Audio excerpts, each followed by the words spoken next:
네, 오늘 우리에게 주시는 하나님의 말씀은 에베소서 4장 25절에서 32절의 말씀입니다. 에베소서 4장 25절에서 32절 말씀 함께 합독하도록 하겠습니다. 그런즉 거짓을 버리고 각각 그 이웃과 더불어 참된 것을 말하라. 이는 우리가 서로 지체가 됨이라.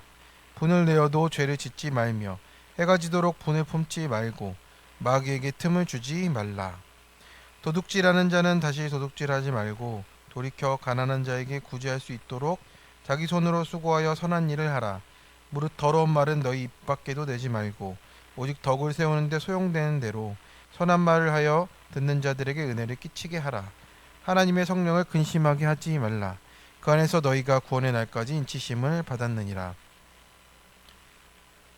눈과 분냄과 떠드는 것과 비방하는 것을 모든 악의와 함께 버리고 서로 친절하게 하며 불쌍히 여기며 서로 용서하기를 하나님이 그리스도 안에서 너희를 용서하신 같이 하라. 아멘.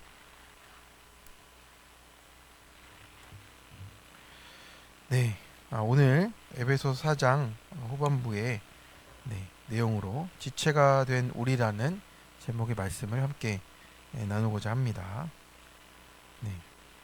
부르신 교회 성도 여러분, 우리가 신앙생활을 한다는 것은 예배 참석만 의미하지는 않습니다. 말씀대로 살기 때문에 교회 안에서의 생활도 또 있고 또 가정, 일터, 내 모든 삶의 자리가 바로 신앙생활의 핵심의 무대가 되는 겁니다. 그것이 그 장소가 하나님의 다스림이 나타나는 하나님의 나라가 되는 것이 신앙생활인 것이죠.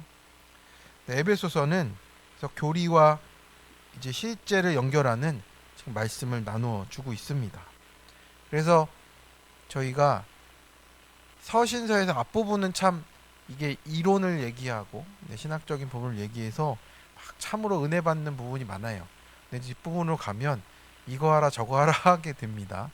그러면서 이게 우리 머리로는 아는데 되지 않는 이제 실제 편의 얘기들을 하니까 약간 이렇게 은혜라기보다는 이걸 어떡하지 하는 고민들이 또 생기는 것 같아요. 그래서 우리가 이 실제 삶에 있어서 우리 삶은 참 선택의 연속이잖아요. 말씀대로 살 것이냐, 내 본성대로 살 것이냐예요. 사실은 복잡하지는 않습니다. 말씀대로냐, 본성대로냐 이것이죠. 그런데 그게 교회 안에서조차도 이런 갈등이 끊임없이 있다라는 겁니다. 그래서 교회가 완벽한 사람들이 모여서 완벽한 삶을 살아내는 게 아니라 우리가 어떤 사람은 되어 있기도 하고 어떤 사람은 안 되어 있기도 하면서 서로에게 영향을 주면서 살아가는 겁니다. 그리고 이끌어줄 사람은 이끌어주고 또 도와줄 사람은 도와주고 아니면 어떤 사람은 또 양육을 해줘야 할 법은 양육도 해주고 하면서 그렇게 진도가 다른 삶을 사는 것뿐입니다. 그래서 진도 많이 나갔다고 좋아할 것도 없고 못 나갔다고 좋아할 것도 없고 서로가 서로 사랑하며 사는 것 밖에는 답이 없다라는 거죠. 그래서 오늘 본문은 교회 공동체 안에서에 대한 내용입니다. 구체적으로 우리에게 알려주고 있죠. 그래서 말씀은 지식이 아니라 삶입니다. 내 삶에서 말씀이 역사해야 진짜 은혜를 경험하게 되는 것입니다.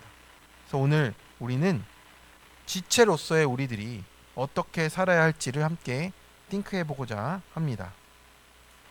먼저 지체들 간에 참된 것을 말해야 돼요. 사도 바울은 이렇게 말하고 있습니다. 그런즉 거짓을 버리고 각각 이웃과 더불어 참된 것을 말하라. 이는 우리가 서로 지체가 됨이라. 여기서 거짓을 버린다는 것은요, 거짓말 하고 안 하고 이런 뜻이 아니에요. 내 속마음을 숨기고 위선으로 포장하고 공동체를 속이는 태도 자체를 버리라라고 하는 거예요. 그래서 공동체 안에서 진실을 드러내는 삶을 살아라 라고 하는 겁니다. 왜냐하면 교회는 그리스도의 몸이고 서로 한 몸의 지체이기 때문에 그렇습니다. 손발이 따로 움직이면 온몸이 무너지듯이 지체가 거짓으로 서로를 속이면요, 마귀가 틈을 타는 겁니다. 여기서 틈이란 단어는 자리 영역이에요. 그러니까 마음의 자리를 계속 내어주는 거잖아요. 거짓이 쌓이면 쌓일수록 그 영역이 생겨난다라는 겁니다. 그래서 바울은 곧 이어서 분을 내어도 죄를 짓지 말라라고 하는 거예요. 분노 자체가 문제가 아니고요, 해결하지 않고 품고 있으면 마귀에게 틈을 준다라는 뜻이에요. 저도 그랬죠. 저도 아내랑 차라리 드러내놓고 그거를 또 싸웠으면 또 이제 그런 부분들이 좀 더 틈을 두지 못했는데, 저도 이제 참다 막 이러면서 참는다 하면서 했던 게 나중에는 폭발로 나타나니까 서로에게 그게 큰 일로 나타났던 것 같습니다. 그래서 우리가 부부 사이에도 작은 다툼이 있을 때 해가 지도록 풀지 않고 밤까지 끌고 가면 얼마나 불편하세요. 그쵸? 불편합니다. 그런데 그것을 푸는 것이 바로 우리의 영혼을 지켜가는 일이라고 하는 겁니다. 그래서 그 작은 틈, 그리고 그런 영역을 내어주지 않는 게 우리의 부부 관계를 지키고 공동체를 지키는 일이라고 하십니다. 그래서 저희 아들이 자꾸 잘하는 게 있어요. 저희가 좀 이렇게 좀 목소리가 높아져 얘기하면 서로 화해를 시키는 거예요. 서로 화해하세요. 딱 그래가지고 앞에서 막 해줘야 돼요. 악수하고 뭐 미안하다 해주고 고집 부려서 미안해 뭐 이런 말을 해야 우리 아들도 이렇게 마음이 편한 것 같아요. 그래서 참 그런 부분은 또 회개가 됩니다. 이게 그래도 오래 가져가지 않게 해주는 또 이 소금 같은 일을 해주는 것 같아요. 그래서 마귀는요, 절대로 큰 문으로 들어오지 않습니다. 아주 작은 틈으로 들어와서 가정도 그리고 공동체도 이제 무너뜨리는 거예요. 성도 여러분, 오늘 혹시 마음에 품은 분노가 있습니까? 작은 거짓이라도 붙잡고 계시면 안 됩니다. 그게 바로 마귀가 발 딛는 자리를 내어주는 거기 때문에 그렇습니다. 그래서 우리가 겉으로는 웃으면서 속으로는 미워하고 말과 마음이 달랐던 이 부분도 하나님 앞에 다루어져야 되는 것 같습니다. 적용 질문입니다. 나는 교회 안에서 지체로서 진실되게 나누며 드러내고 있습니까? 가리고 싶은 부분은 무엇입니까? 해가 지기 전에 분노를 잘 풀어내고 계십니까? 쌓아둠으로 마귀에게 영역을 계속 내어 주십니까? 두 번째, 성령을 근심하게 하지 말아야 됩니다. 28절에서 바울은요, 도둑질하는 자는 다시 도둑질하지 말고 돌이켜 가난한 자에게 구제할 수 있도록 자기 손으로 수고하여 선한 일을 하라라고 합니다. 여기서 도둑질은 물건을 훔치는 것도 그런데 남의 수고를 가로채거나 정직하지 않은 방법으로 얻는 모든 것을 포함하는 거예요. 그래서 이제 바울은 이제 손으로 정직하게라고 우리 말로는 됐는데 원어로는 땀 흘려 애써서 일하라라고 해요. 그래서 그 열매를 자기만이 아니라 이타적으로 가난한 자에게 나누어 주라라고 하고 있어요. 29절에서는 더 구체적으로 말하죠.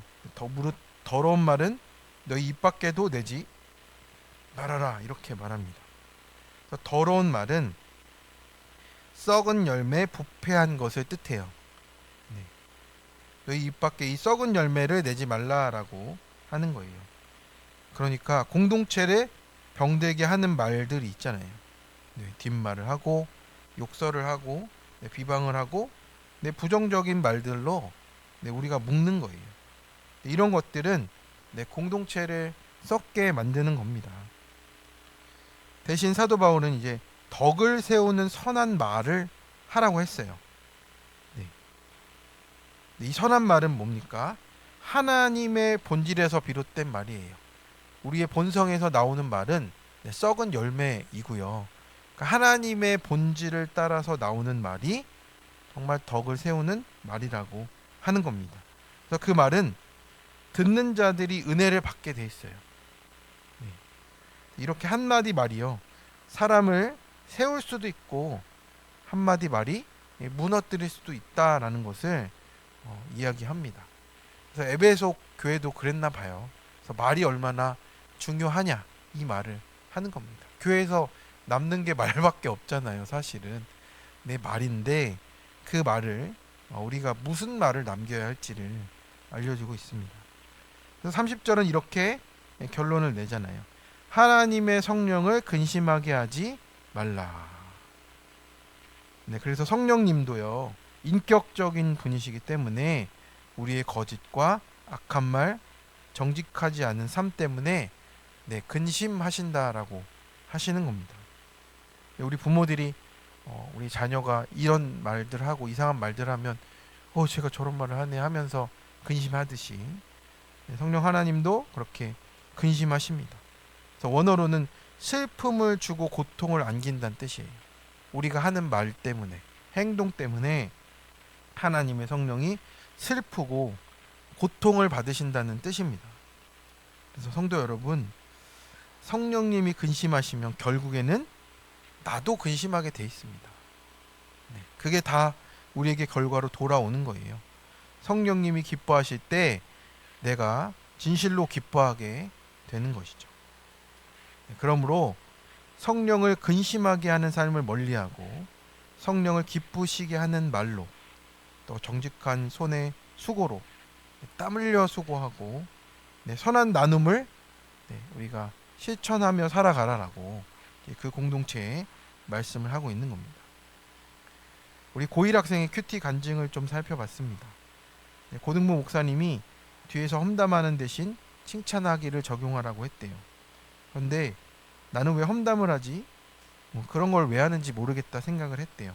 그런데 모임 시간에 자리에 없는 누군가의 험담을 시작하게 됐고, 그날 설교가 떠올라서 마음이 불편하고 참된 것을 말하지 못했구나 생각이 들었답니다. 걱정과 염려를 한다며 그 친구에 대해서 말을 했지만 그게 다 그냥 험담으로 끝났다라고 해요. 사도 바울이 더러운 말은 내지 말고 선한 말로 은혜를 끼치라고 했는데, 제가 했던 험담은 썩은 말이었음을 자백하게 됩니다. 그래서 말씀의 빛으로 자신을 비추지 않으면 내가 죄인인 줄도 모르고 성령을 근심하게 하는 죄인이었음을 깨닫고 회개하게 되었다라고 말을 하고 있어요. 그래서 이제 험담이 아니라 다른 사람의 연약함을 발견했을 때 불쌍히 여기며 사람을 품을 수 있기를 기도해 달라고 이렇게 간증을 남겨줬습니다. 고1 학생이니 참 되게 순수하잖아요, 그죠? 그래서 우리가 걱정과 염려라는 말로 포장하는데 결국에는 그게 기도로 끝나느냐, 아니면 아유 그렇게 해서 어떡하냐, 쟤는 그래서 안 돼, 이러면 이제 우리가 결국에는 걱정과 염려를 시작했지만 험담으로 끝나는 것으로밖에 되지 않는 것 같아요. 그래서 끝에는 기도로, 꼭 기도의 마음으로 그분들을 품어주는 게 필요하겠구나. 고1 학생의 이 순수한 나눔을 통해서도 또 많이 느끼게 되는 것 같습니다. 적용 질문입니다. 내 손의 수고가 이타적인 나눔으로 이어집니까? 혹시 나만을 위한 것입니까? 내 입에서 나오는 말이 성도들을 세우는 말입니까? 그거 알아 하며 공동체를 상하게 하는 썩은 본성의 말입니까? 최근에 내가 성령님을 근심하게 했던 일은 무엇입니까? 셋째로, 그리스도 안에서 용서하신 같이 지체를 대하는 것입니다. 마지막으로 사도 바울이 이렇게 말해요. 너희는 모든 악독과 노함과 분냄과 떠드는 것과 비방하는 것을 모든 악에 함께 버리고 서로 친절하게 하며 불쌍히 여기며 서로 용서하기를 하나님이 그리스도 안에서 너희를 용서하신 같이 하라 라고 합니다. 여기에 나열된 단어들을 보십시오. 모두 관계를 깨뜨리는 말들입니다. 이번 주 주일에 저희가 교회를 위해서 어떤 삶을 살아야 한다고 그랬죠? 겸손오사용 기억이 나십니까? 겸손, 그 다음에 온유, 그 다음에 오는 뭐죠? 오래 참음. 사용은 뭐죠? 사랑으로 용서하라, 이렇게 됩니다. 겸손오사용을 이번 주에 계속 외치시고 외우시고 이렇게 세워 가시면 하나된 공동체를 누리실 수 있습니다. 그래서 오늘 또 보면요, 이 단어들을 우리가 잘 알아야 돼요. 여기서 악독, 그 다음에 노함, 분냄, 어떻게 비슷해 보이잖아요. 근데 이게 다 용도가 있어요. 여기서 악독은요, 내면 깊은 곳의 악한 태도예요. 보이지는 않죠. 근데 그 사람에 대한 내가 가지고 있는 그 진짜 진실된 태도예요. 악독하게 그냥 그 사람을 대하고 있는 겁니다. 내면 깊은 곳의 태도가 악독이다. 그 다음에 노함은요, 순간적인 분노 폭발이에요. 그러니까 우리가 하다 보면 바로 터지는 이런 노함이 있잖아요. 내가 그거 하지 말라 그랬지? 막 하는 이런 노함이 순간적으로 폭발하는 거예요. 그 다음에 분냄, 이것도 비슷해 보이잖아요. 근데 이제 분냄은 오래 품고 있는 분노예요. 그래서 내가 너를 지켜보겠다. 참는다는 게 아니에요. 너를 지켜보겠다잖아요. 너를 지켜보고 있다가 네가 좀만 더 수다 틀리면 내가 진짜 너 폭발하는 수가 있어. 하는 이런 거를 분냄이라 합니다. 그래서 악독과 노함과 분냄이 우리 안에서 자리 잡고 있잖아요. 근데 이런 것들을 버리라고 하시는 거예요. 하나님 앞에 내어놓으라고 하시는 겁니다. 이런 모습들이 교회 안에서, 우리 가족들 안에서 얼마나 나타납니까? 우리가 가진 악독이 있어요. 그리고 순간적으로 노함이 있습니다. 그리고 오래 가지고 있는 이 분냄이 있어요. 그래서 이게 계속 반복이 되니까 우리 안에서 이제 악한 열매들만 남게 되어지는 겁니다. 이런 모습이 교회 안에서, 가정 안에서 그것을 무너뜨리는 일로 나타나는 겁니다. 그래서 교회를 무너뜨리는 건요, 핍박은 오히려 우리를 하나 되게 해요. 막 교회 못 나오게 하고 막 이러면 우리가 더 교회를 가야 된다 막 이러잖아요. 근데 교회 안에서 이 것이 터지면요, 그 악함과 분노와 노함과 분냄 때문에 서로의 관계가 이제 깨어지기 시작하는 거예요. 그것이 더 무서운 것입니다. 그래서 바울은 반대로 어떻게 하라고 합니까? 우리 안에서 나오지 않는 것이잖아요. 친절하게 하고 불쌍히 여기고 서로 용서하라라고 이렇게 말하고 있습니다. 기준이 참 놀랍잖아요. 하나님이 그리스도 안에서 너희를 용서하신 같이 하라라고 해요. 십자가를 통해서 우리가 용서받았으니 우리가 용서할 수 있게 되는 겁니다. 내가 용서받은 죄인임을 알 때에만 용서가 되는 거잖아요.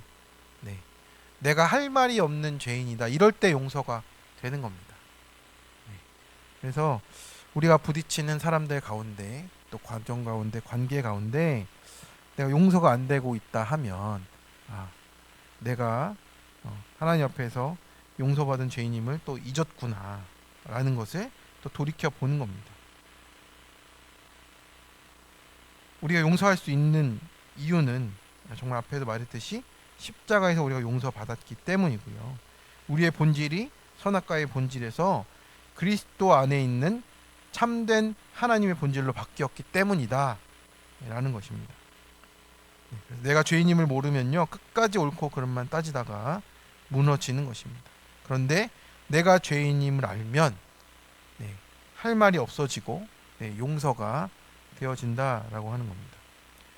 성도 여러분, 오늘 내 안에 아직도 버리지 못한 악독과 노함과 분냄이 있으신지, 주님이 내 죄를 용서하셨으니 이제는 용서를 흘려 보내라고 하십니다.